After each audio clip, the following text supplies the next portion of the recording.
Pace vouă, Domnul Iisus Hristos să vă binecuvânteze pe toți care veți urmări acest videoclip. Voia lui Dumnezeu pentru noi care avem pretenția că suntem creștini, este scris în Scriptură, voia lui Dumnezeu este sfințirea noastră. Mulți creștini care se pretind religioși cred că pot intra în Împărăția lui Dumnezeu împreună cu păcatele lor. Zice că Domnul nostru Iisus Hristos a venit ca să ne ierte de toate păcatele și să ne elibereze de puterea păcatului și să ne sfințească. Cum se produce această sfințire? Această sfințire se produce prin ascultarea cuvântului adevărului. Iar dacă tu pretinzi că ai o credință autentică, atunci trebuie să existe și o sfințire autentică. Zice, nu vă înșelați singuri, căci în Împărăția lui Dumnezeu nu vor intra curvarii, preacurvarii, mincinoșii, bețivii, pedofilii,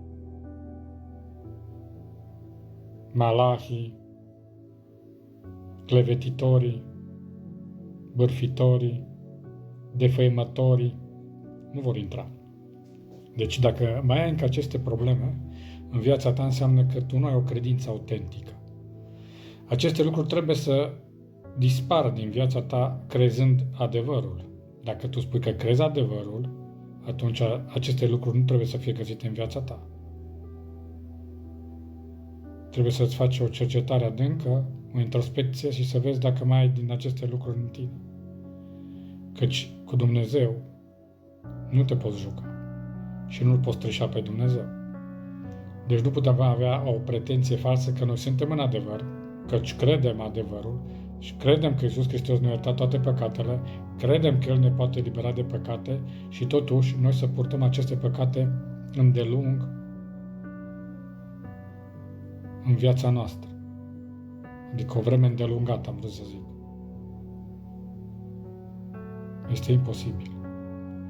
Deci credința ta este legitimată prin sfințire. Deci, încă o dată vă repet, voia lui Dumnezeu este sfințirea noastră. Asta este voia lui Dumnezeu. Așa că nu te poți înșela singur. Trebuie să ne cercetăm, să vedem.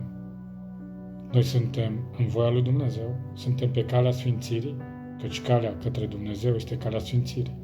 Aceasta o produce Duhul lui Dumnezeu. Nu te poți sfinți tu și nici eu. Dar Duhul lui Dumnezeu vine doar la adevăr, la cuvântul adevărului. Iar dacă tu crezi adevărul, atunci trebuie să se vadă sfințirea. Ori crezi numai doar la nivelul intelectual și nu crezi din toată inima ta, ori ai primit un cuvânt hibridizat, un cuvânt amestecat cu părerile oamenilor și acea învățătură nu te poate curăța. Trebuie să vezi. Ești în adevăr? Ai adevărul? Adevărul te sfințește? Da sau nu? Cercetează-te, fiindcă vremurile sunt deja târzii și Domnul vine curând. Ești în adevăr sau nu ești în adevăr? Ești pe calea sfințirii sau nu ești pe calea sfințirii? Suflete drag, cercetează-te. Eu mă cercetez, tu te cercetezi. Fii binecuvântat în numele Domnului Iisus Hristos. Amin.